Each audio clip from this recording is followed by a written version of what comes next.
Your father will never be anything more than a greasy old mechanic. He was humiliated by his family for being a mechanic. But when they lost everything, they discovered the secret he had been hiding for 30 years. Could a humble man humiliated by his own children still be willing to reach out and save them when they lost everything? In the end, an unexpected truth will change everything they thought they knew about him and about themselves. Stay until the end to discover the twist that will touch your heart. Richard O'Connor tightened the last nut on the engine laid out on the workbench with precision. The fluorescent light in the workshop cast shadows over his calloused hands, tracing lines that told tales of years of hard work. The smell of burnt oil and hot metal filled the air, mingling with the sound of the old radios he liked to keep on while he worked. The soft crackle of the spinning record on the turntable in the corner indicated that the vinyl was coming to an end, and Richard, without taking his eyes off the piece he was adjusting, murmured to himself, "I need to change this." The workshop was organized in an almost meticulous way. The space seemed simple from the outside, but for those who knew the details, it was impossible to ignore the level of sophistication of the equipment inside.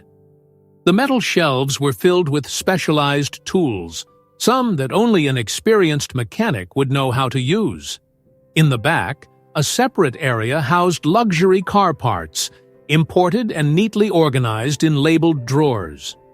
There was a precision in this place that contrasted with the worn facade of the building, purposely kept discreet, without flashy signs or gaudy advertisements. Richard never wanted to draw attention.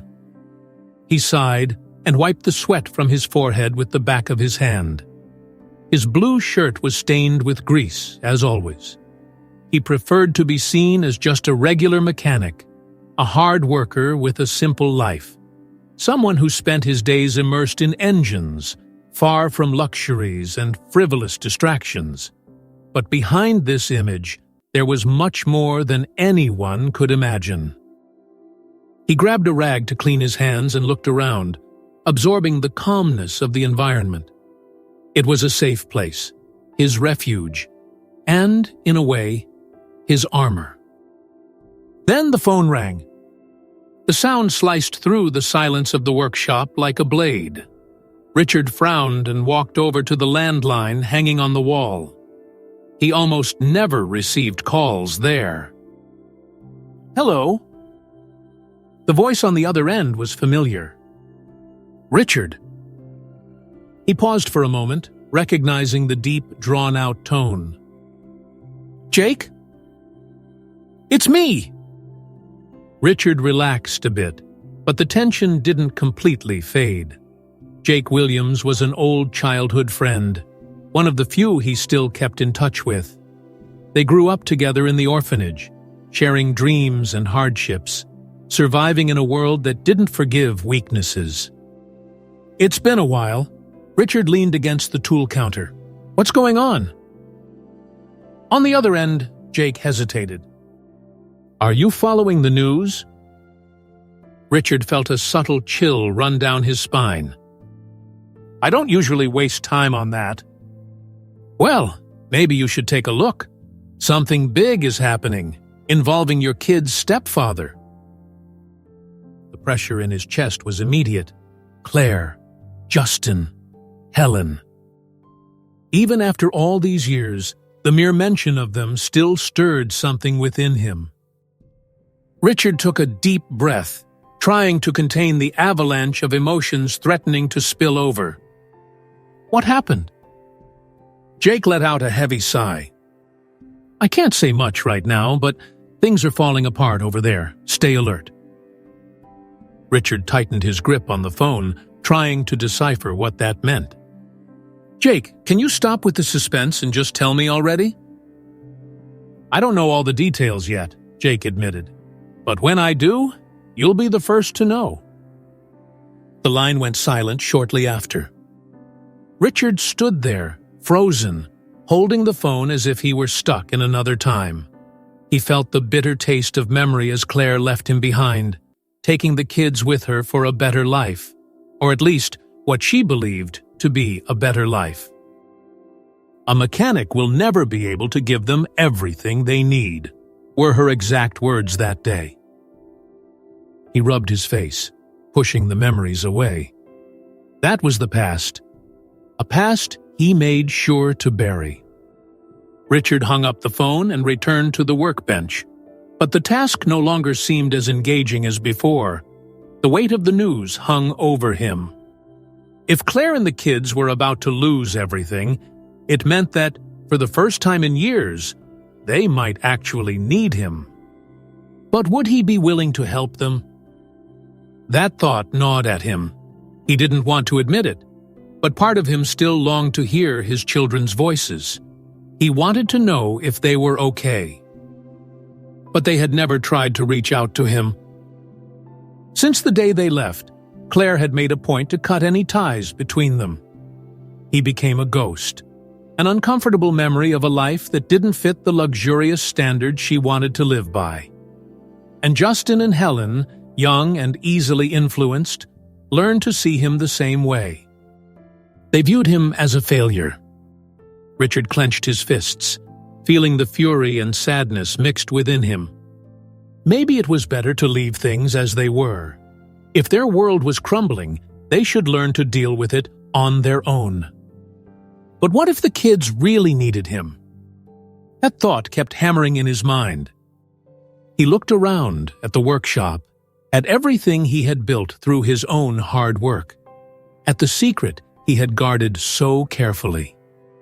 For years, he let the world believe that he was just a simple mechanic, and he never bothered to prove otherwise.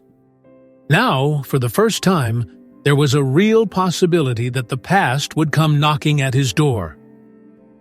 Richard took a deep breath and glanced at the clock on the wall. It was still early, but he knew he wouldn't be able to sleep that night. He needed answers. And, most importantly, he needed to prepare for what was coming. The phone still echoed in his mind, Jake's words repeating like a silent warning. Things were about to change, and he didn't know if he was ready for it.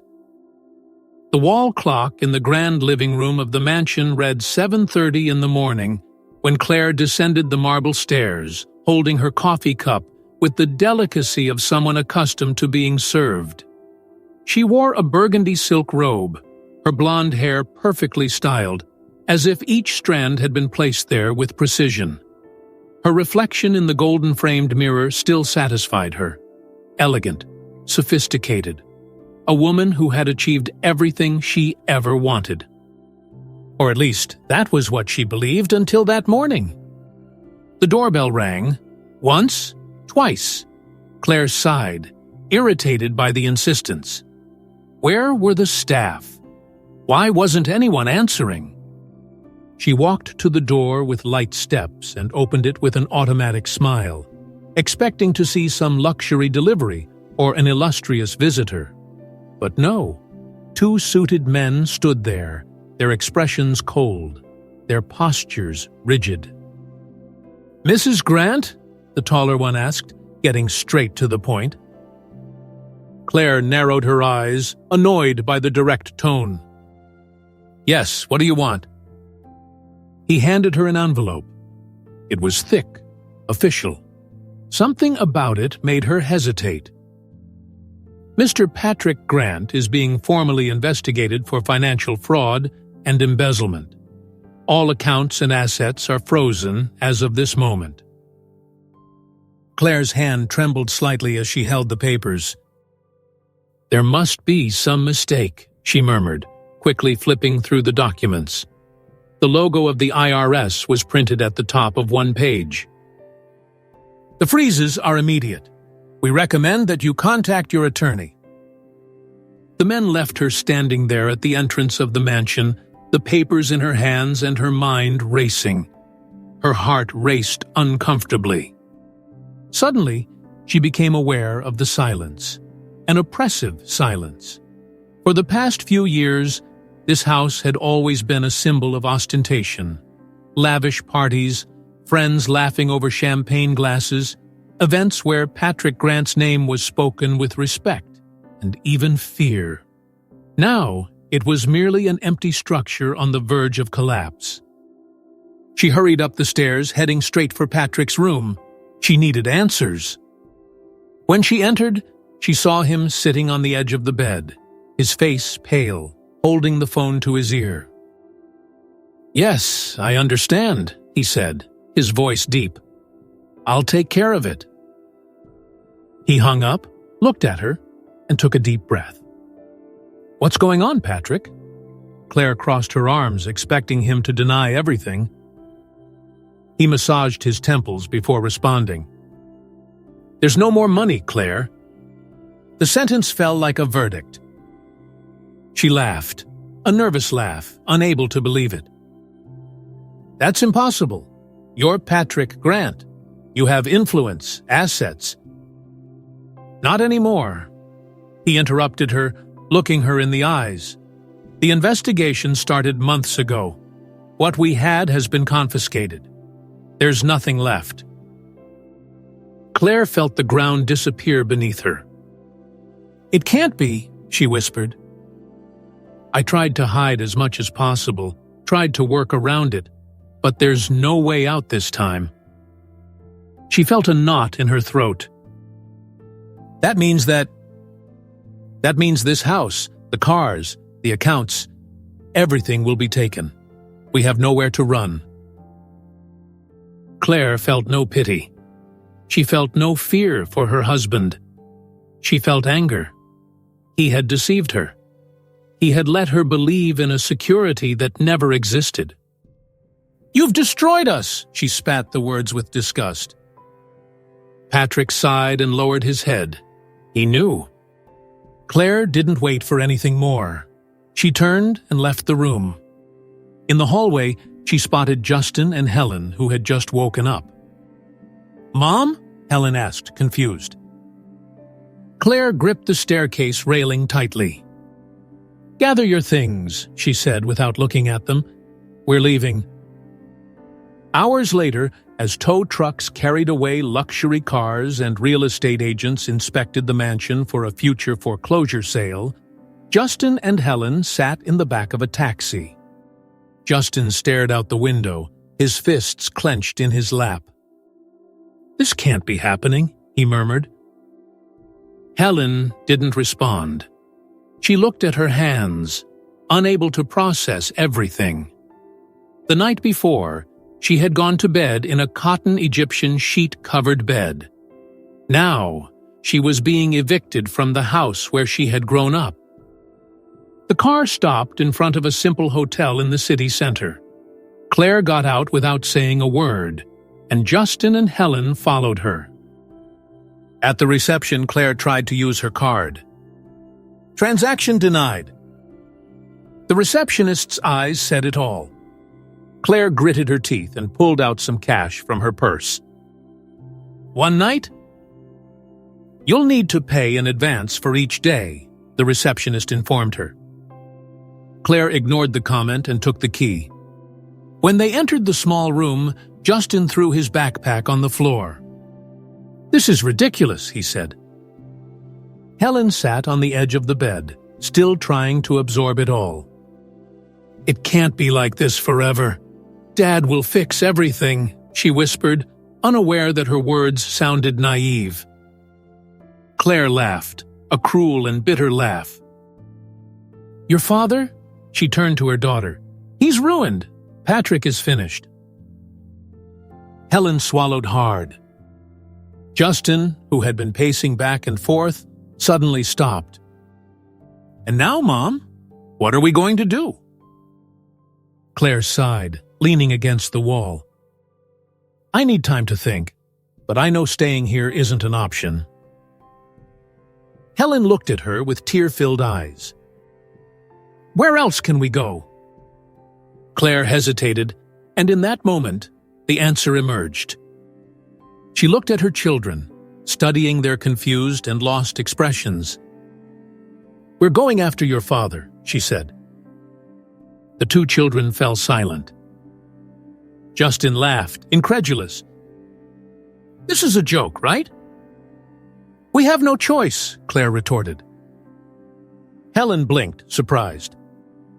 "But you always said he wanted nothing to do with us, that he abandoned us." Claire looked away. "And now I'm saying we need him." Justin crossed his arms, shaking his head. "I don't believe this. We despised him our whole lives. You made us believe he was worthless, and now you want us to ask him for help?" "If you have a better solution, I'm listening," Claire shot back coldly. Silence filled the room. Helen, biting her lip, murmured, "Maybe he'll help us. Maybe he still cares." Justin scoffed. "Care. If he cared, he would have come after us. But he didn't. He never tried." Claire rubbed her temples, feeling on the brink of collapse. "You can argue as much as you want, but tomorrow morning we're going to that ridiculous little town where he lives. End of story." Helen felt her heart race. Justin, still furious, stared at the wall as if he could find a better way out of that nightmare. Claire picked up her phone, opened her contacts. The name was there. Richard O'Connor. She hesitated. She hadn't spoken to him in over a decade. But now she needed to. She pressed the dial button. The phone rang. Once. Twice. 3 times. Then, on the other end of the line, the call was answered. Claire took a deep breath, trying to find the best way to speak. But before she could say anything, Richard broke the silence. "I already know." His voice was deep, cold. Claire swallowed hard. "Richard, you're coming, aren't you?" Claire hesitated for a moment, but then finally admitted, "Yes."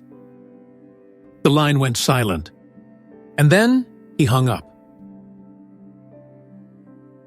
If you're enjoying this story, don't forget to subscribe to the channel, leave a like, and comment below. Your support is important for the growth of the channel and helps bring more emotional stories like this. Thank you. Now, let's continue the story. Richard's phone went silent after he hung up the call. He stood still for a few seconds, gripping the device tightly, feeling the weight of that conversation. Claire didn't need to say anything more than yes. He knew. He knew that she and the kids were coming. Letting out a heavy sigh, he placed the phone on the wooden workbench and rubbed his tired face. The smell of grease and burnt metal still lingered in the air. The noise of tools and stopped engines echoed in the small space, but suddenly, everything felt heavier, more suffocating. For years, he had mentally prepared himself for that moment, the moment they would return. But he never truly knew how he would react when it happened for real. He looked around, observing his organized workshop, the shelves lined with carefully arranged parts. The place was modest, without luxury, but it worked well. Everything there represented his silent struggle over the years, the result of tireless work and choices he made to maintain his dignity. The sound of the door opening brought Richard back to reality. Jake entered, wiping his hands on a rag. "You look terrible," he commented, eyeing his friend. "Trouble?" Richard let out a short, humorless laugh. "They're coming." Jake frowned. "Who?" Richard stared at his friend for a moment before answering. "Claire, the kids." Jake threw the rag onto the workbench and leaned against the table, crossing his arms. "Well, I can't say I'm surprised. After that scandal, I figured this day would come." Richard looked away, feeling a bitter taste in his mouth. "And now? Are you going to let them in?" He hesitated. The logical answer would be no. But logic never prevailed when it came to the kids. "I don't know, Jake. I really don't know." Jake sighed, grabbing a stool and sitting down. "Look, man, I know this is messing with you. I know part of you wants to show that you've moved on, that you don't need them. But I also know you've never forgotten those kids." Richard closed his eyes for a moment. Images of Helen and Justin as small children flooded his mind. He remembered the days he took them to the park, the tight hugs he received when he got home from work, the sparkle in Helen's eyes when he fixed her bike for the first time. Then, everything vanished. It was ripped away from him. "I looked for them, Jake. In the early years, I tried. But Claire made sure to erase me from their lives. She painted me as a failure, a nobody." Jake nodded, understanding the pain behind his friend's words. "And now they need you. The question is, do you still want to be part of that?" Richard fell silent. He didn't have that answer. The road was long, cutting through small towns and fields forgotten by time. The silence in the car was dense, suffocating. Claire drove with her hands firmly on the wheel, her eyes fixed on the road. In the back seat, Justin had his headphones on, staring out the window while Helen bit her lip, anxious. "How long until we get there?" she finally asked. "A little over an hour," Claire replied, not taking her eyes off the road. Helen shifted uncomfortably in her seat. "Do you think he will help us?" Claire let out a dry laugh. "He doesn't have a choice." Helen frowned. "He does. He can just send us away." This time, Claire quickly averted her gaze to her daughter in the rearview mirror. "He won't. You don't know your father like I do." Helen felt a chill run down her spine. She didn't like the tone her mother used. Justin took one of the earbuds out and sighed. "Look, we need to be realistic. This guy never cared enough to be present. He let us grow up without him. And now, just because we need him, you think he'll open his arms and accept us?" Helen lowered her head. "Maybe he never looked for us because he thought we didn't want to see him." Justin let out a short laugh. "Or maybe he never really cared." Claire said nothing. The clock in the workshop read just past 8 in the evening when Richard heard the sound of an engine stopping outside. His chest tightened. He remained still, just listening. Car doors opened, footsteps echoed on the gravel floor. He knew it was them. Taking a deep breath, he wiped his grease-stained hands on a rag and walked slowly to the entrance. When he opened the door, he saw them standing there, just as he had imagined it would be. Claire looked impeccable, as always. Even after losing everything, she still exuded an air of superiority. Justin, taller than the last time he saw him, wore a serious, almost defiant expression. And Helen? Helen was different. She didn't have her mother's arrogant gaze or her brother's coldness. Her look was a mix of hesitation and hope. The silence was uncomfortable. Richard crossed his arms, maintaining a neutral expression. "So you actually came?" Claire smiled, a calculated smile. "Aren't you going to invite us in?" Richard stared at her for a long moment before stepping aside, allowing them to pass. Inside the workshop, Justin looked around, frowning. "So this is where you live?" Richard didn't answer right away. He simply closed the door behind them. "It's where I work. And yes, it's also where I live." Helen was taking in every detail. There was something about the organized place that didn't match the image of a failed mechanic her mother always painted. Claire crossed her arms. "We need a place to stay."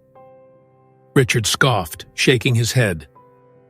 "Direct as ever, huh?" She smiled faintly. I see no reason for beating around the bush. He looked at the kids. Justin looked away, but Helen was staring at him, almost pleading in silence. Letting out a heavy sigh, he walked to the kitchen and grabbed a glass of water. You can stay, but with rules. Claire raised an eyebrow. Rules? Richard leaned against the counter. Yes, if you stay, you will help out. No easy life, no luxuries. Here, everyone works. Justin scoffed, crossing his arms. I knew it would be like this. Helen, on the other hand, nodded. I accept. Claire pressed her lips together but didn't protest. She needed a place to stay, and for now, she had no choice. Richard grabbed a set of keys from the drawer and handed them to Helen. There's a room in the back. It's not a 5-star hotel, but it'll do. She took the keys, grateful. Justin rolled his eyes. Great, our new home. Claire looked at Richard one last time before following her kids to the room. Richard remained in the kitchen, drinking his water slowly, staring into nothingness. Jake entered, observing the scene. So, they're staying? Richard sighed. For now. Jake scratched his beard. And do you think this is going to work? Richard let out a quiet, humorless laugh. I have no idea. He looked at the door to the room where his children were and felt something he hadn't felt in years, a dangerous mix of hope and fear. Because deep down, he knew that this was just the first night of many, and from then on, nothing would ever be the same. The next morning started early in the workshop. Richard was already up long before the sun rose on the horizon. His routine was to begin the day in the shop before the first customers arrived. He enjoyed the peace of that hour, the silence filled only by the sounds of tools, metal creaking, and engines being dismantled. But that morning, there was something different in the air. He was no longer alone. When he climbed the steps to the small house attached to the workshop, he found the kitchen silent. Claire and the kids were still asleep. He looked at the table, where he had left a plate of bread and coffee the night before. He didn't know if anyone had eaten. He didn't want to think too much about it. Taking a deep breath, he returned to the workshop and resumed his work, trying to push aside the thought that his life would never be the same again. The sound of the door opening caught his attention.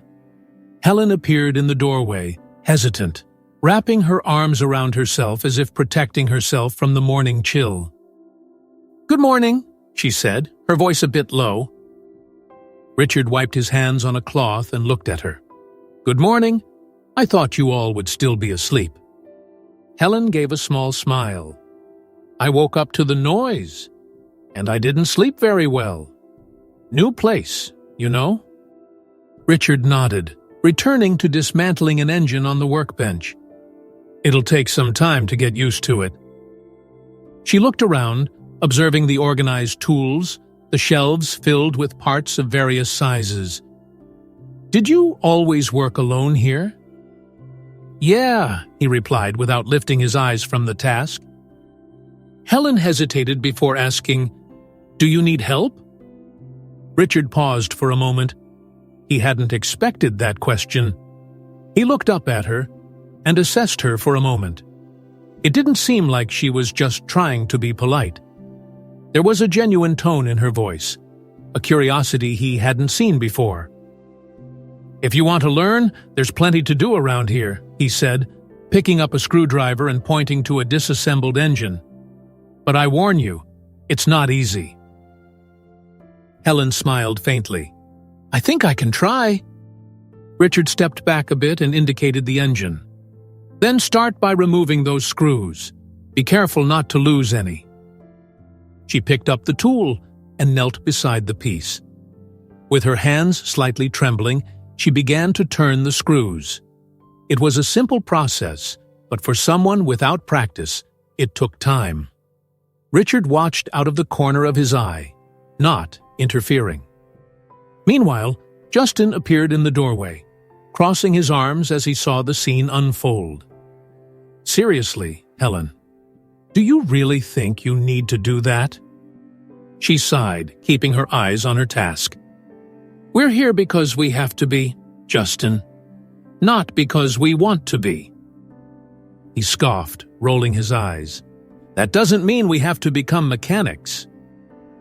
Richard looked at his son with a neutral expression. "You don't have to do anything if you don't want to, but as long as you're here, you'll follow the rules." Justin let out a chuckle, shaking his head. "Rules? Like you have any moral high ground to stand on?" Richard clenched his jaw, maintaining his composure. "Do you want to stay here, Justin? Then respect the house." Justin narrowed his eyes. "Respect? Where was your respect when you just disappeared from our lives?" Helen stopped what she was doing and looked at her brother, startled by his tone. Richard sighed, leaning against the workbench. "I tried, Justin. In the early years, I tried. But your mother made sure to erase me from your lives." "That's just an excuse," Justin retorted. "You could have fought harder. You could have done something." "I did," Richard said, his voice growing firmer. "I went after it, sought lawyers. But your mother had everything on her side. Money, connections, influence. I was just a grease-covered mechanic to the judges." Justin fell silent for a moment. He seemed to want to say something, but his anger held him back. Richard sighed and turned to Helen. "If you want to keep helping, feel free. If you get tired, you can leave." Helen nodded and focused back on the engine, ignoring her brother, who huffed and went back inside the house. Richard looked at her, and for a moment, he felt a quiet pride. "You have patience," he commented. Helen smiled faintly. "Someone has to have it, right?" The day passed slowly. Claire remained inside the house, avoiding any kind of conversation. In the afternoon, when Richard returned to take a coffee break, he found her sitting at the table, staring at one of the old pictures on the wall. "You never changed anything around here," she commented, not looking at him. "I didn't see the need," he replied, pouring himself coffee. She sighed, fiddling with the edge of her empty cup. "Richard, can we talk?" He looked at her, suspicious. "Talk about what?" She crossed her hands on the table. "About us." Richard let out a short laugh. "Us?" "Yeah," she insisted. "About what happened. About how it all ended." He shook his head, incredulous. "Claire, why are you bringing this up now?" "Because maybe we have a chance to start over," she said, finally looking him in the eye. Richard laughed again, but this time there was bitterness in it. "Start over? Are you serious?" She bit her lip, as if choosing her words carefully. "I know I made mistakes. I know I made bad choices. But things have changed. And we're here now. Maybe that means something." Richard set the coffee down on the table and leaned in slightly. "Tell me something, Claire. If Patrick hadn't gone bankrupt, if you were still in your mansion, drinking fine wine and attending gala parties, would you be here now?" She looked away but didn't answer. Richard smiled, shaking his head. "I thought so." Claire took a deep breath, seeming frustrated. "Richard, can't we at least try to get along better? For our kids?" He looked at her for a moment, and then picked up his coffee again. "I already get along well enough. You and the boys have a roof over your heads and food. That's more than I needed to provide." She pressed her lips together, clearly irritated, but held back. Instead of retorting, she stood up and left the kitchen without saying anything more. Richard sighed, feeling the old pain throb in his chest again. He knew that Claire would never change, and he knew he needed to keep emotional distance no matter how much the kids were there. At night, silence filled the house. However, Richard couldn't sleep. So, as he always did on restless nights, he took his old guitar and went to the small porch in the back of the house. He sat down on a wooden chair, tuned the strings, and began to play a soft melody, Lost in Time. Helen, who also couldn't sleep, heard the sound and followed it to the porch. She paused at the door, watching her father play. "I didn't know you played," she said, making Richard look up. He shrugged. "It's not something I do often." She moved closer and sat beside him. "It seems like you've played a lot." Richard looked at the guitar and then at Helen. "It belonged to an old friend. He gave it to me when I was young. He said music helps heal the soul." Helen smiled. I think he was right. He continued to strum the strings, feeling a strange peace next to his daughter. It was a simple moment, but it was filled with meaning. "I wish I had known you better before," Helen said, breaking the silence. Richard stopped playing and looked at her. "I wish I had too." She sighed. "Do you think there's still time?" He smiled faintly. "If you want, yes." Helen nodded, and Richard resumed playing. For the first time in many years, he felt that maybe something was changing. But he knew that the peace was fragile, and that soon the past would come to collect its dues. The next morning brought a new routine for Helen and Justin. After the quiet night in which Helen and Richard shared a rare moment of connection, the young woman woke up feeling the need to do more. Richard didn't say anything, but she could tell he was looking at her with different eyes. He seemed pleased to see her interested in the workshop.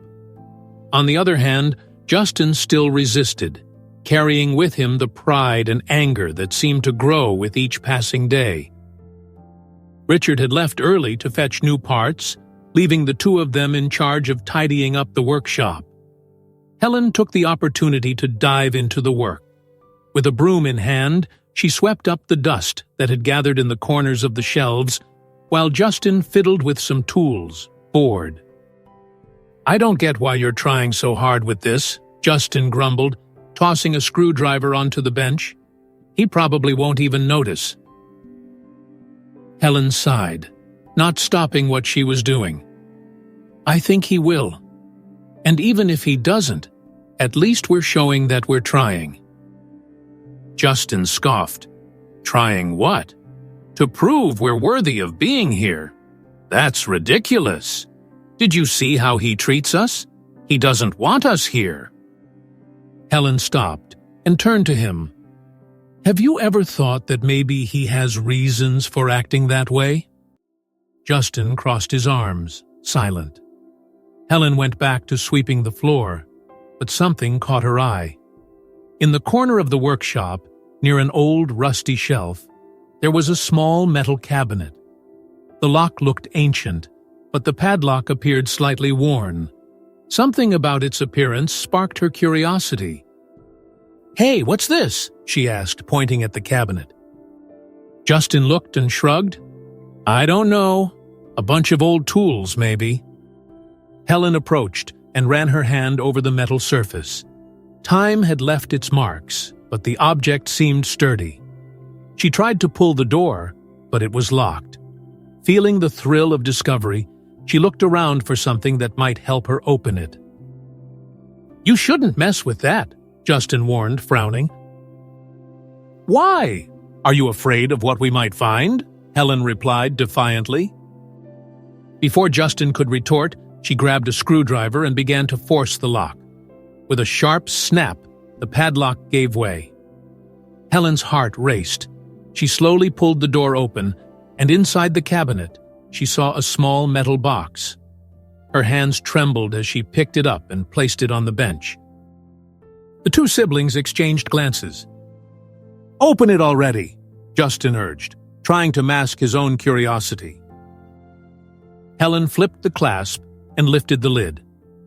What she saw made her catch her breath. Inside the box were stacks of organized documents, some already yellowed with age, and a black folder filled with official-looking papers. With trembling hands, Helen picked up the first document and read aloud. Stocks, investments, accrued profits. Her eyes widened. Justin, this is money. A lot of money. Justin snatched the paper from her hands and read quickly. His face went pale. It can't be. This means he has millions. Helen flipped through more papers and found bank statements, signed contracts, and statements of exorbitant amounts. It was far more than she could have ever imagined. Her father, the man who lived simply, who never seemed to have anything beyond his workshop, was rich. Her mind spun. Why has he never said anything? She whispered. Justin slammed the papers down on the bench, exasperated. Because he wanted to see us suffer. That's it. He let us go through all this humiliation while hiding this from us. Helen shook her head. That doesn't make sense. You saw how he lives. He doesn't spend this money on anything. It doesn't seem like revenge. It seems like something else. Justin clenched his fists. Then what is it, Helen? What's the explanation for this? She didn't know how to answer. The two remained silent for a long time, staring at the documents as if they were something forbidden. Helen's mind was racing. Of all the possibilities, she had never imagined that her father could have such a big secret. He had enough money to pull them out of this situation, to prevent them from going through everything they had. But he did nothing. He didn't help. Why? Helen closed the box and looked at Justin. We can't tell Mom about this. Justin laughed bitterly. You think you can keep this from her? Sooner or later she'll find out. And when she does, she'll do everything to get that money. Helen swallowed hard. She knew her mother well. Claire had always been ambitious, and now that she had lost everything, any opportunity to regain the luxury she once had would be seized with a vengeance. We need to act carefully, Helen said, determined. We can't just throw this in his face. Justin looked at the box and shook his head. I don't know what to think. He's hidden this from us all this time. Did he ever plan to tell us? Helen hesitated. I don't know, but I know we need to understand the reason. That night, Helen tried to hide the tension, but her mind was racing. During dinner, Richard seemed the same as always, silent and reserved, while Claire watched him like a predator studying its prey. Helen avoided her mother's gaze, but Claire was too perceptive. After everyone retired for the night, Claire entered her daughter's room and sat on the edge of the bed. You're acting strange, she said, studying Helen closely. I'm just tired, Helen lied. Claire sighed. I know you, dear. I can tell when you're hiding something. Helen tried to mask her discomfort, but Claire was persuasive. You and Justin spent the day in the workshop. You found something, didn't you? Helen flinched. Of course not. But Claire smiled, satisfied. Oh, but you did. Helen got up, restless.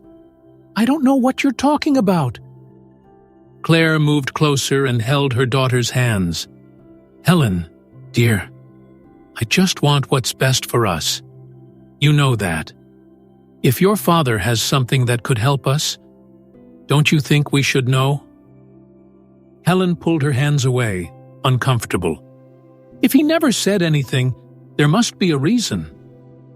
Claire narrowed her eyes. Or he just wants to see us crawling. Helen hesitated. Justin had said something similar, but there was something in her heart that told her Richard wasn't like that there was a bigger reason behind this secret. Whatever the case, Claire continued, I intend to find out." Helen watched her mother leave the room, knowing that the worst was yet to come.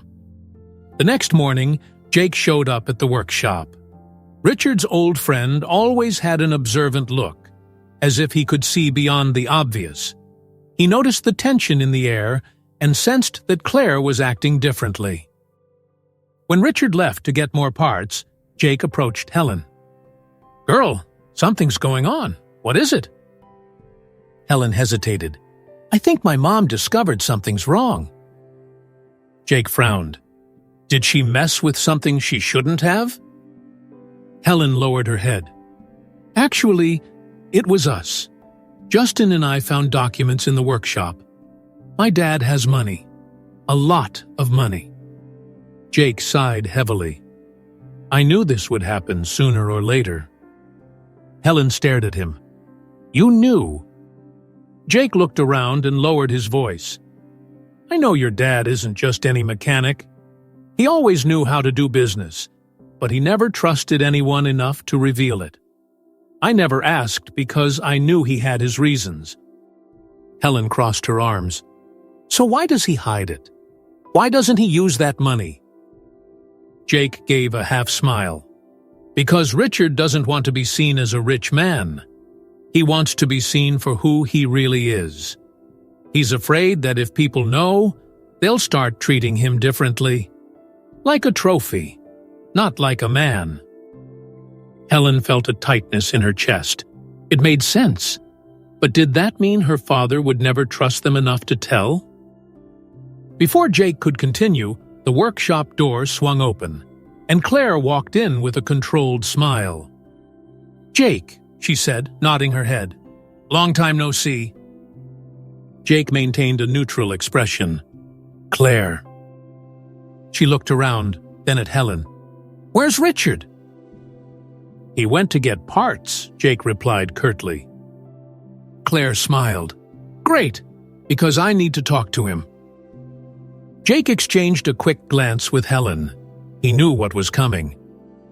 The storm was about to begin. Richard felt the restless presence of Helen and Justin around him in the following days. There was something different in his children's eyes, something he couldn't fully decipher, but it caused him an uneasy sensation. He knew something had changed, but he didn't know exactly what.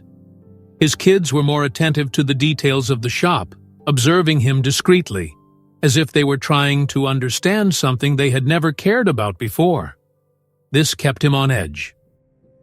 Jake also noticed the shift. One morning, while Richard adjusted a motor part, Jake approached him, arms crossed. "Your kids have been studying you like they're trying to crack a code. Did something happen?" Richard wiped his hands on a rag and sighed. "I don't know, but I feel like they found out something." Jake fell silent for a moment and then asked in a lower tone, "Was it about Claire?" Richard frowned. "I'm not sure, but I wouldn't doubt it." Her name always brought a weight to his chest, like a ghost that had never really gone away. No matter how hard he tried to move on, there was an open wound that never truly healed. A wound that had begun years ago when Claire was still his wife. He remembered the day he decided to expand his workshop, hoping to build something better for the family. It was an ambitious project, but he believed it could work. He went to the bank, negotiated a loan, and for the first time felt like he was moving forward. But Claire didn't see it that way. "You're a failure, Richard," she yelled that night, holding the debt papers. "Do you think this will change anything? You're still a dirty mechanic, someone who will never escape poverty." Her words pierced his heart like sharp blades. He tried to argue, to explain that this investment could be a new beginning, but Claire was blinded by the luxury she so desperately desired. To her, Richard was a burden. It was that night he realized that no matter how hard he tried, he would never be enough for Claire. The memory faded when he heard his children's footsteps approaching. Helen and Justin stopped near the workbench, exchanging glances before Helen finally spoke. "Dad, can we talk?" Richard cleared his throat. "Of course." Justin looked uncomfortable, as if he were holding a weight he wanted to unload on his father. "We found something in the workshop." Richard's heart raced for a moment, but he maintained his calm. "And what was it?" Helen hesitated before continuing. "Documents, investments, bank accounts." She looked directly at her father, waiting for a reaction.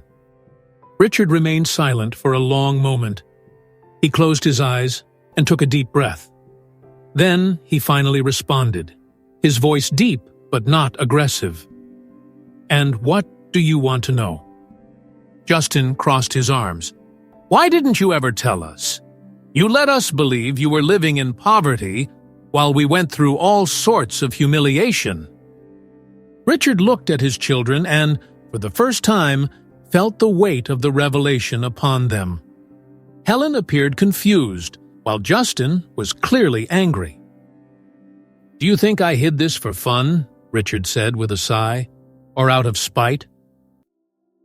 Helen lowered her head, but Justin held a defiant gaze.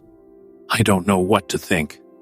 All I know is, you let us grow up thinking you were a simple man, when you could have changed everything."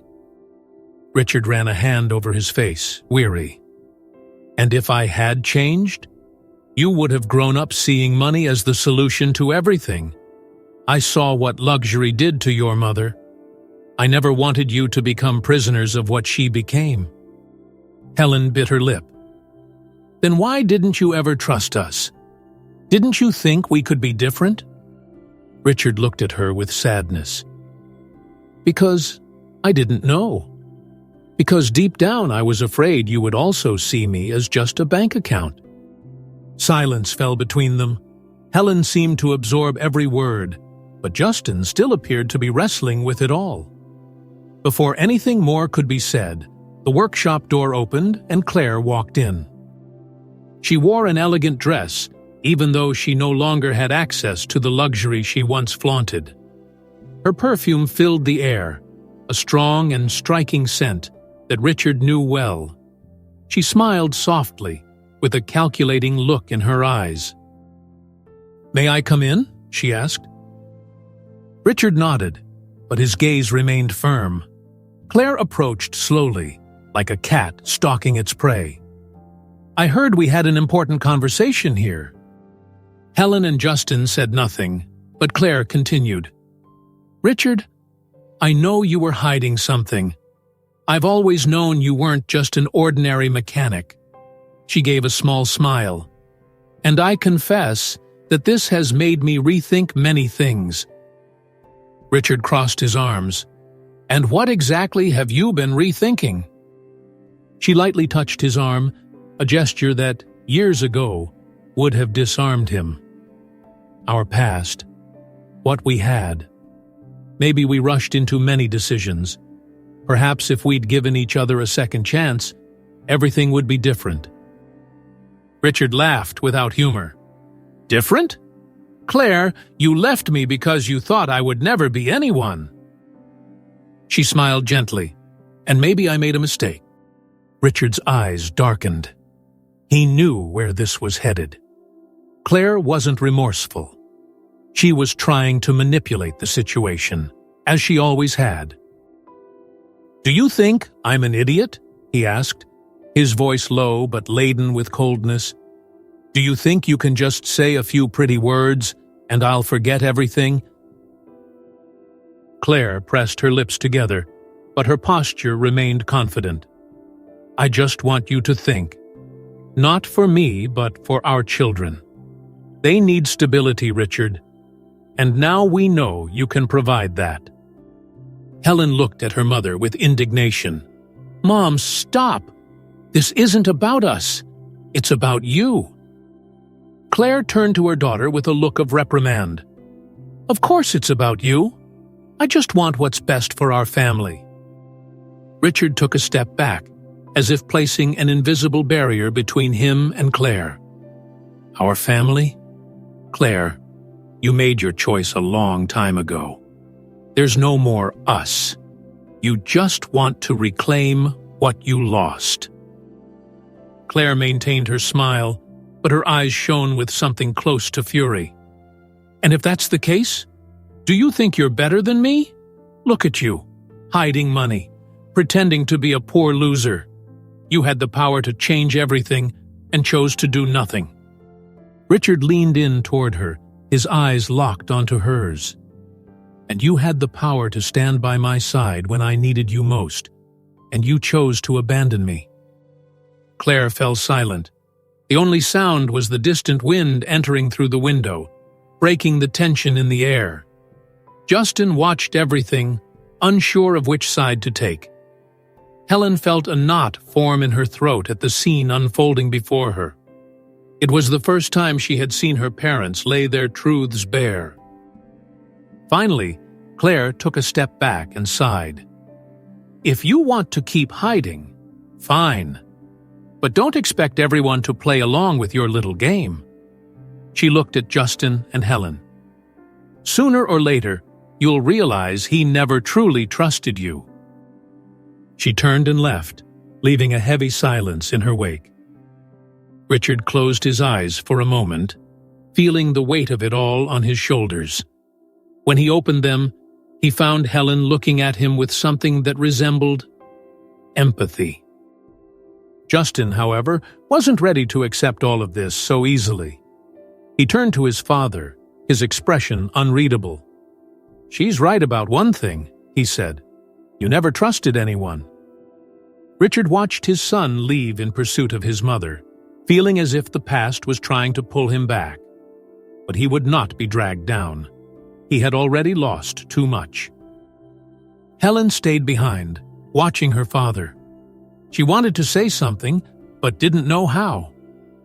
Richard sighed, returning to the workbench and picking up a tool, trying to keep his hands busy.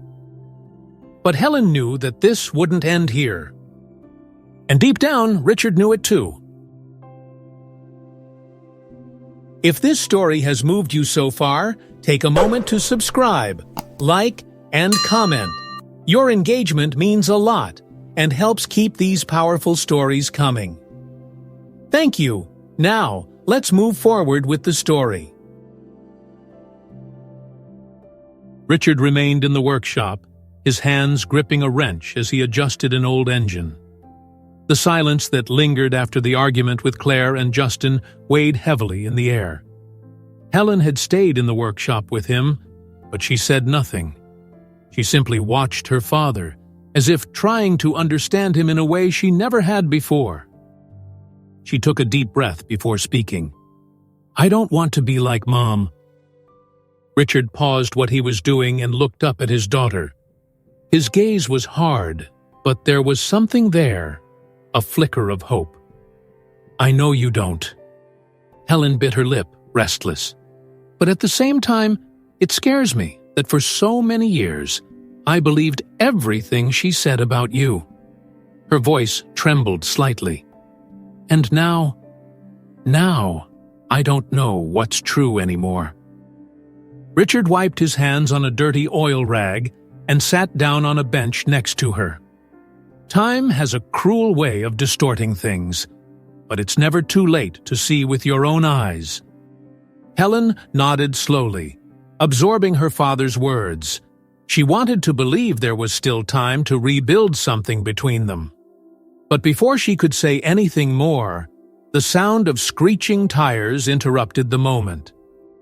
A black car screeched to a halt outside the workshop.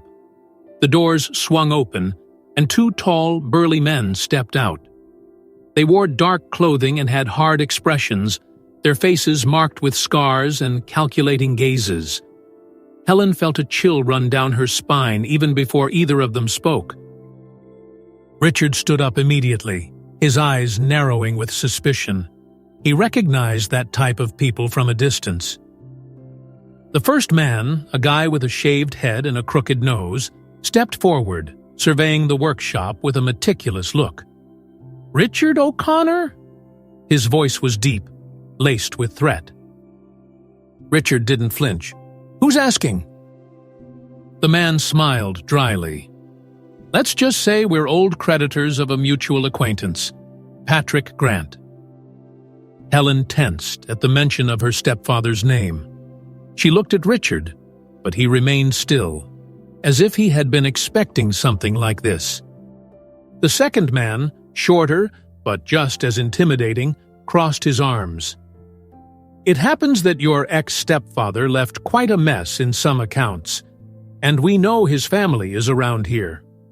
He smiled coldly. "So we came to collect." Helen felt her heart race. Claire. They had tracked her mother down to this place.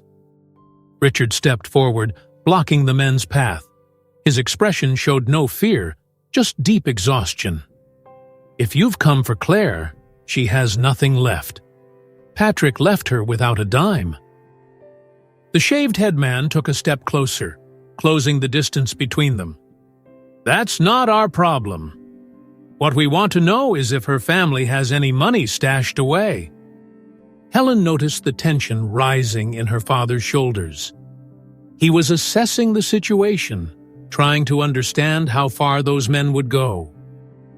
"You think I hide money for Claire?"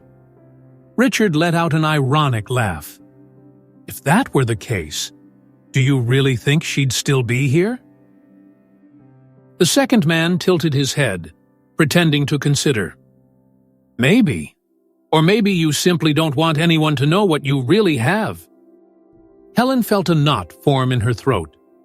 The revelation of Richard's investments was still fresh for her and Justin, but now those men were insinuating exactly what she had just discovered, that her father was not just a simple mechanic.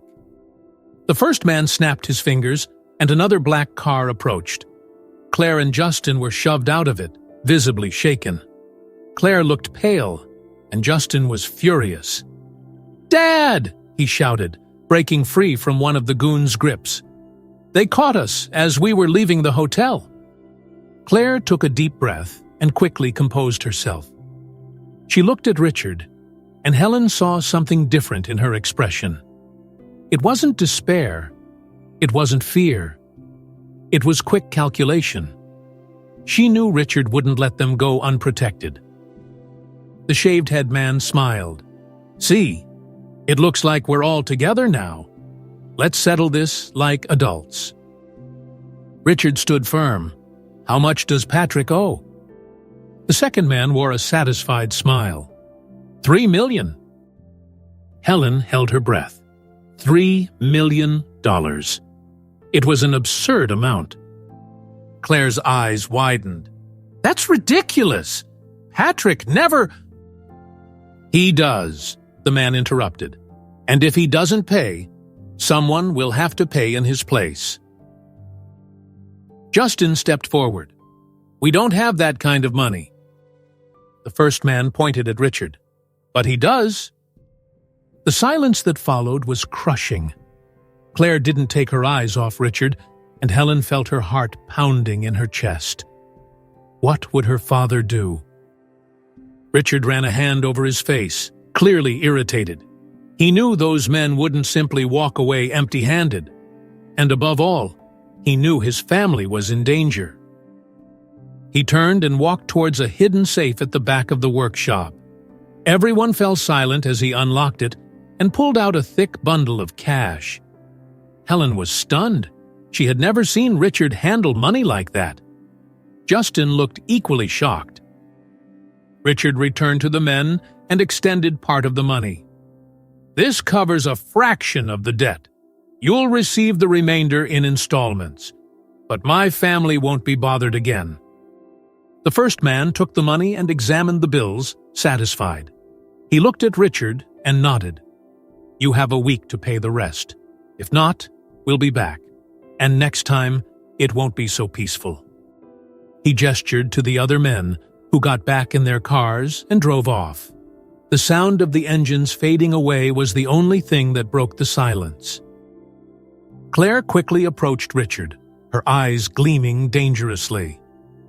"Why didn't you ever tell us about this money? You could have solved this years ago." Richard stepped back, lacking patience for that.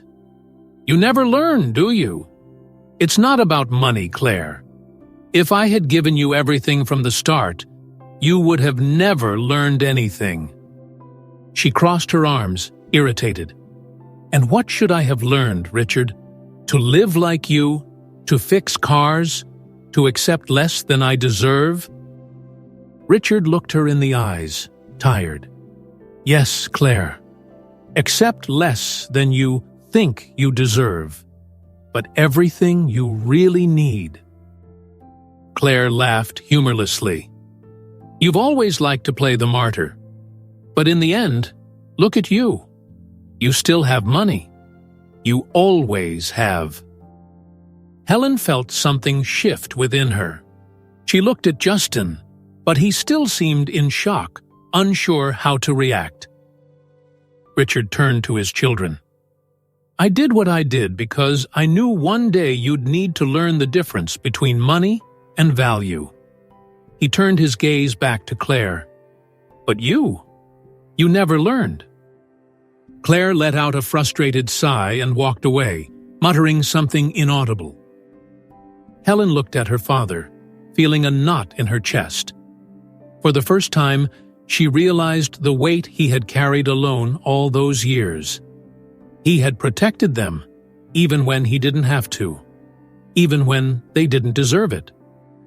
But still, something told her that this story wasn't over. And she was right. Because in the distance, a black car discreetly parked on the street, and someone inside was still watching the workshop. The tension in the workshop still hung in the air, heavy like a storm about to break. The collectors' cars had already disappeared down the road, but the dust they left behind seemed to have settled in the hearts of everyone present. Richard glanced at Claire, who was still staring at him with eyes gleaming with resentment, then at Justin and Helen, who appeared lost in their own thoughts. He knew he could no longer postpone this. It was time to lay everything bare. Without speaking a word, Richard turned and walked towards the house. Silence was his summons. One by one they followed him, as if they sensed that this moment would be definitive. Upon entering the simple kitchen, he turned on the warm yellow light, pulled out a chair, and gestured for the others to sit as well. Claire was the last to settle, crossing her arms defensively. Justin and Helen exchanged nervous glances. Richard leaned his elbows on the table and sighed, choosing his words carefully. "I think we all know by now that I'm not just an ordinary mechanic." His voice was firm, yet devoid of arrogance.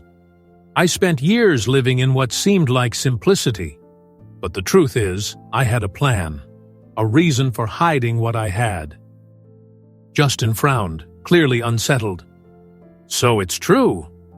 You've always had money, but you chose to let us grow up thinking you were a failure." Richard raised his gaze to his son. "And would you have respected me if you'd known? Or would you have treated me just like your mother did?" Justin opened his mouth to respond, but hesitated. He knew the truth. If he had discovered it earlier, he would probably have looked at his father the same way Claire always did, like a fool who didn't know how to enjoy life. Richard continued, "I started investing when you were both still young. I knew that if I remained stuck in the workshop, I would never be able to secure a future for you. But at the same time, I didn't want money to destroy what I valued most: character, honesty, respect for hard work." Helen watched him intently, her hands clenched in her lap. "But why didn't you tell anyone?" Her voice was gentle, without judgment. "Why hide it?" Richard took a deep breath, running a hand through his gray hair. "Because I saw what money did to your mother." He shot a cold glance at Claire, who rolled her eyes impatiently. "I watched her trade everything we had for a fairy tale that was never real. She looked at me like I was trash, because I worked with my hands, because I came home smelling of motor oil, because I couldn't give her expensive dresses and lavish dinners." Claire scoffed, leaning over the table. "Here we go again, Richard.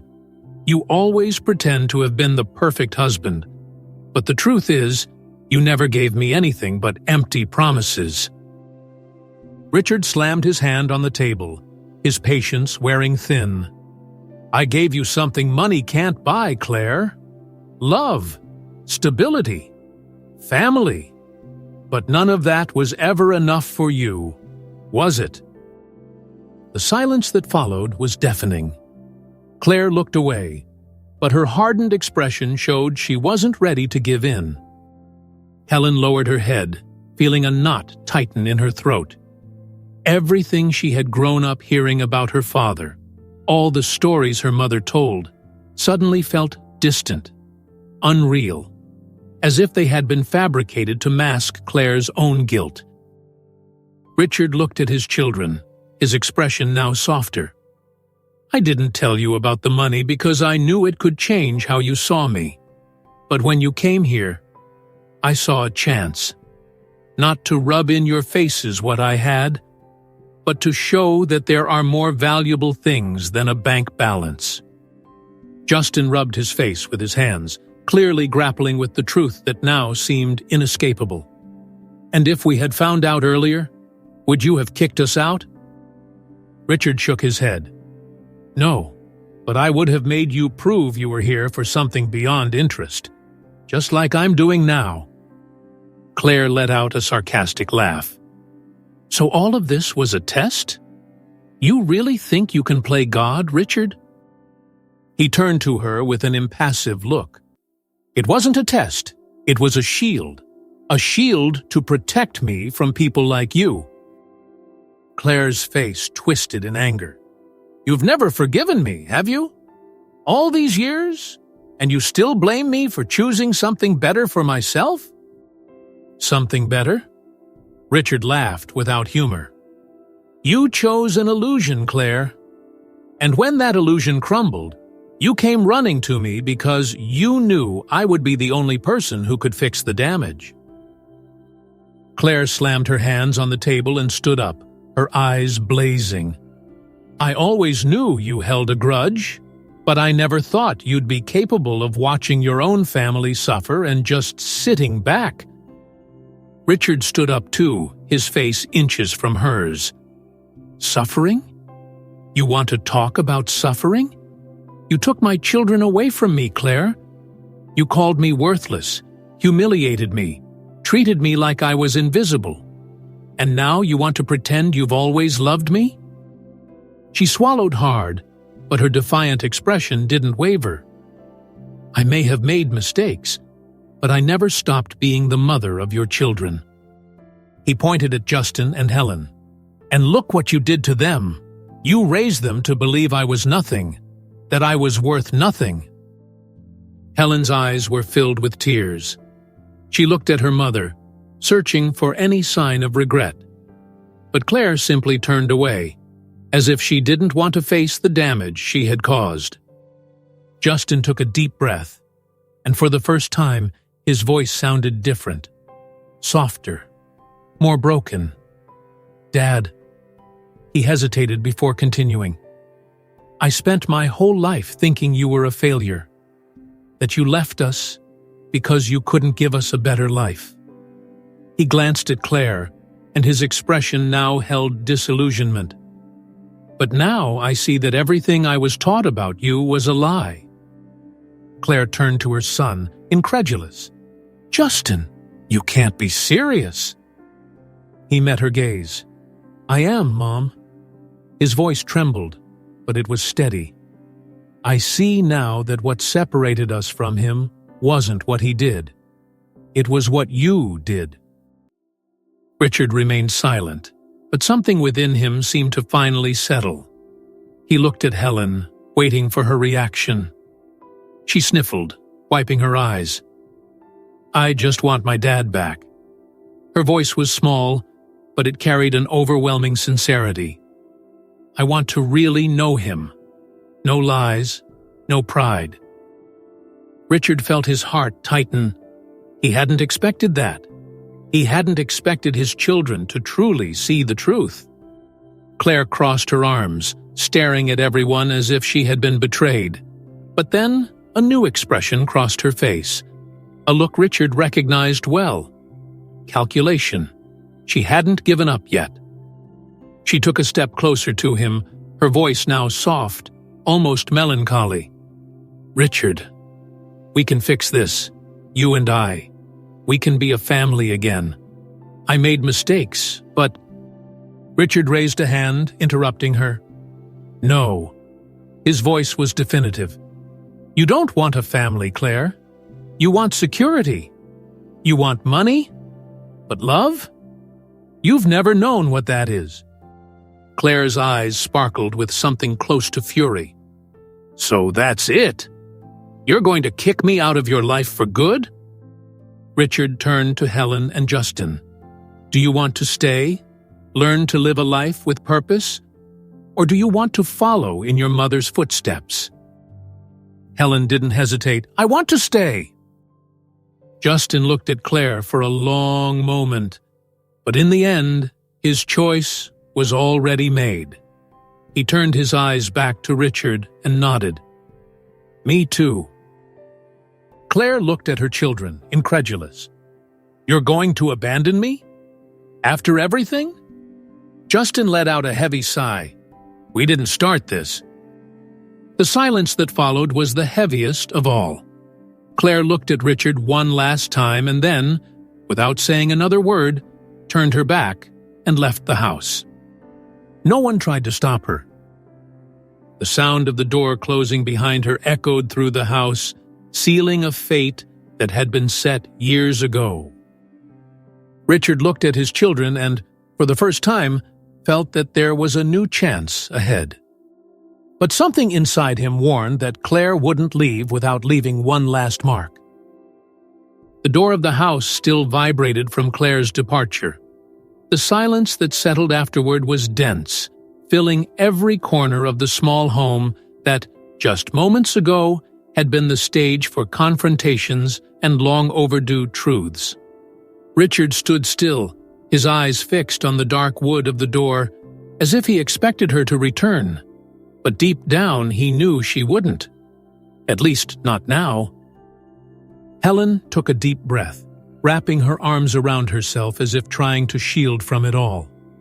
Justin averted his gaze, uncertain, his thoughts still processing what had just happened. Their mother's shadow had always loomed over them, guiding their lives with persuasive words, studied gestures, and looks that promised security in exchange for obedience. But now, without her, everything felt different. More uncertain, perhaps, but also more real. Richard broke the silence, his voice calmer than they expected. "She made her choice." He turned to his children. "And now, you need to make yours." Helen looked at Justin before speaking. "I want to stay, Dad." That title still came from her lips hesitantly, as if it were new and unfamiliar territory. But it was there, sincere. Justin ran a hand through his hair and let out a heavy sigh. "I can't say I'm not confused. All of this, it's a lot to take in." He looked at Richard, assessing him in a new light, trying to see beyond the image he had grown to dismiss. "But I want to try." Richard nodded, his expression maintaining its usual seriousness, but his eyes held a different glimmer. He knew this was just the beginning of a long road. The next morning, Claire's absence still hung in the air like a ghost. But instead of the emptiness Richard had feared, he felt something different upon waking.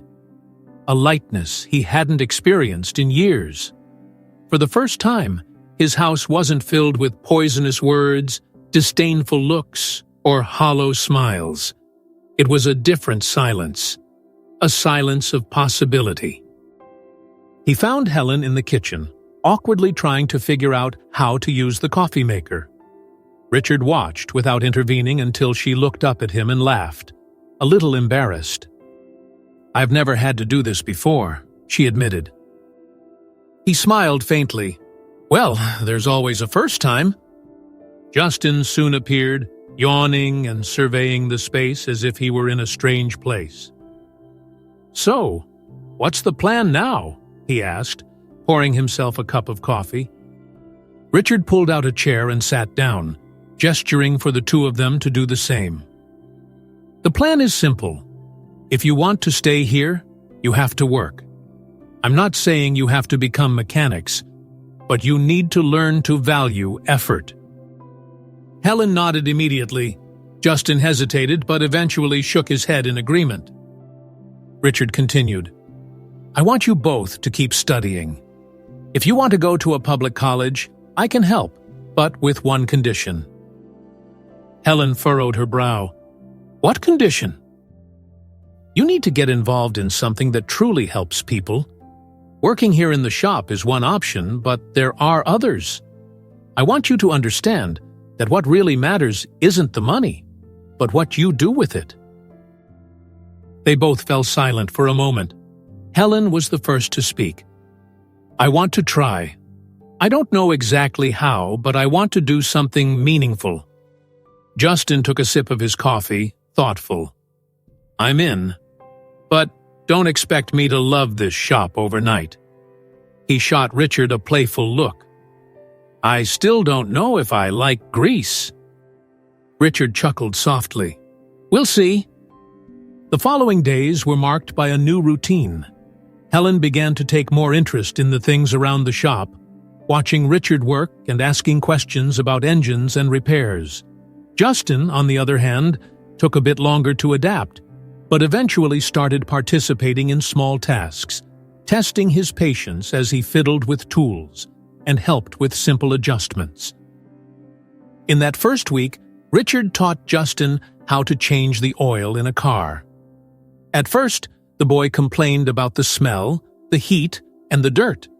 But by the end of the task, he looked at his dirty hands and felt a strange sense of satisfaction. "So this is what you do every day?" he asked, wiping his forehead. Richard smiled, cleaning his hands on a rag. "Every day, for years." Helen, meanwhile, found her space with a small guitar that Richard kept in his room. On the first night they were alone in the house without Claire, she picked up the instrument and began to strum a few hesitant notes. Richard walked by the living room and stopped when he heard the soft melody. "I didn't know you played," he commented. She looked up at him and smiled shyly. "I haven't played in years, but I think I want to try again." "You should," he simply said, and walked away, leaving her to continue. It was a small gesture, but for Helen it meant a lot. Gradually, the house began to feel like a home. But despite everything, Richard knew that Claire was still a lurking shadow. She might have left, but he knew that woman well. Her pride would not allow her to accept defeat so easily. It was on an ordinary afternoon, as he was closing the shop, that he received a phone call. He answered with a tightness in his chest, recognizing the voice on the other end before she even said her name. "Richard," Claire said, her voice heavy with resentment, "I hope you're happy." He tightened his grip on the phone. "What do you want, Claire?" She laughed, but there was no humor in it. "Do you really think you can just erase my existence? Do you think you can take my children from me? Do you think you can leave me with nothing?" "You left yourself with nothing," he replied coldly. "We'll see," she shot back. "Do you think this peaceful little life of yours will last forever? Don't underestimate a woman who's been dethroned, Richard. I always find a way." The call ended, leaving Richard with a bitter taste in his mouth. He knew Claire was not a woman of empty words. And for the first time in a long time, he felt that perhaps the storm hadn't truly passed. The months following Claire's departure were marked by subtle yet profound changes.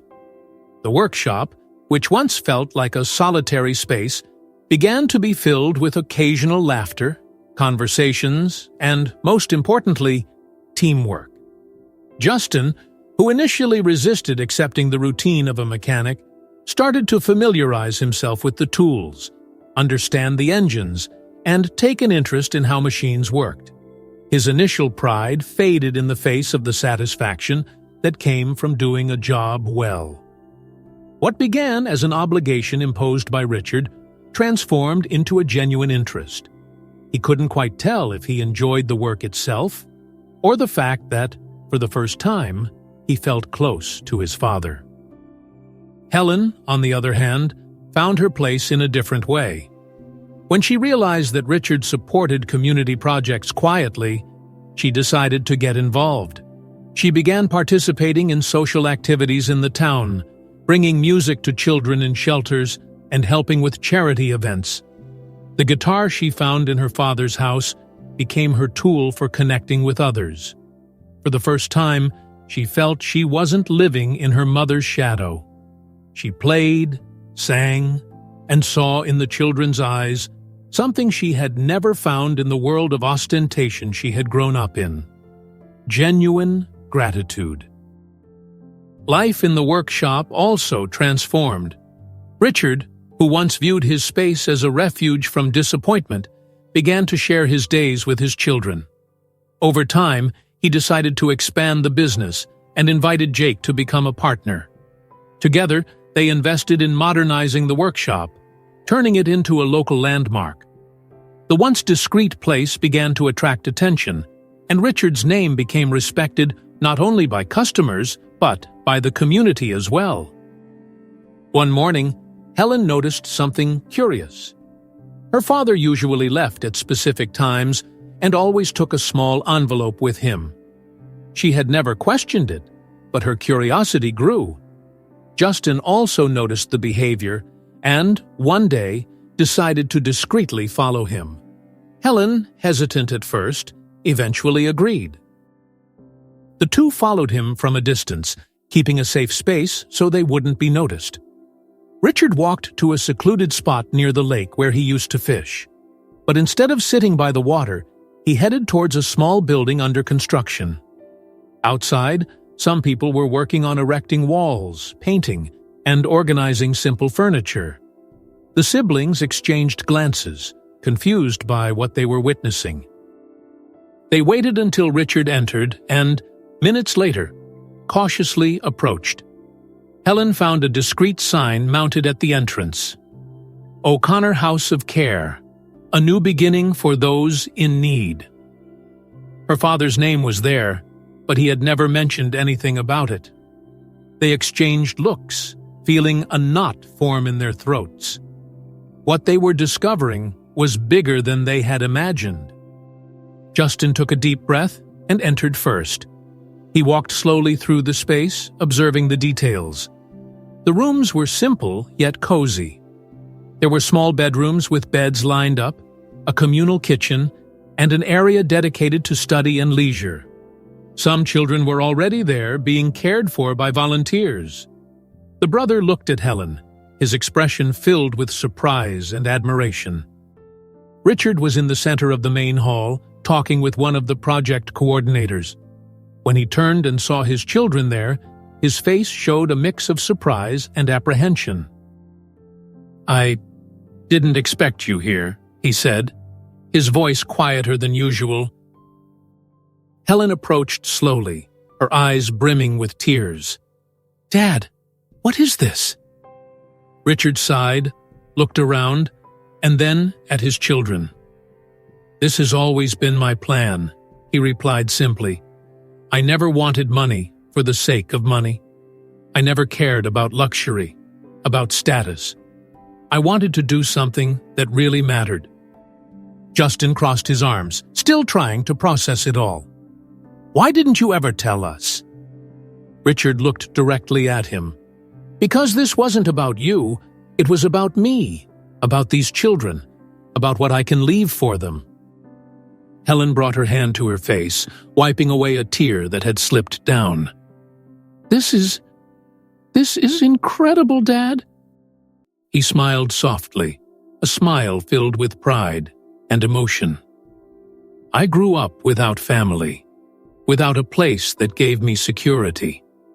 I always promised myself that if I had the means, I would do something for other children in the same situation. Justin felt a tightening in his chest. For so long, he had seen Richard as a closed-off man, perhaps even vengeful. But now he realized that his father had never harbored resentment. He had transformed his pain into something greater, into something good. "I judged you wrong my whole life," Justin admitted, his voice faltering slightly. "I thought you were a bitter man, hoarding money out of selfishness. But I was wrong." Richard placed his hand on his son's shoulder. "I don't blame you for thinking that way. I never made it a point to explain. But I don't want you to live feeling trapped by the past. I want you to find what makes sense for you, just like I found mine." Helen hugged him first, holding on to him as if fearing that moment would vanish. Richard hesitated for a second before returning the embrace. When Helen stepped back, Justin swallowed hard and finally did the same. They didn't need to say anything. That hug, in itself, meant more than any words. By late afternoon, the three of them went to the lake, the same place where Richard had spent many nights reflecting on life. They sat together on the shore, watching the sun set on the horizon. The orange sky reflected on the calm water, and a gentle breeze blew around them. Helen picked up the guitar and strummed some soft notes. Richard closed his eyes for a moment, allowing himself to feel the peace of that moment.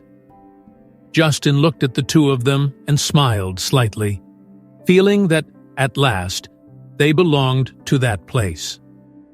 After so long, after so many open wounds, here they were. Not as a perfect family, but as a real family. A family that had learned to rebuild lost bonds. And in that moment, there were no more resentments, only the certainty that, somehow, they were exactly where they were meant to be.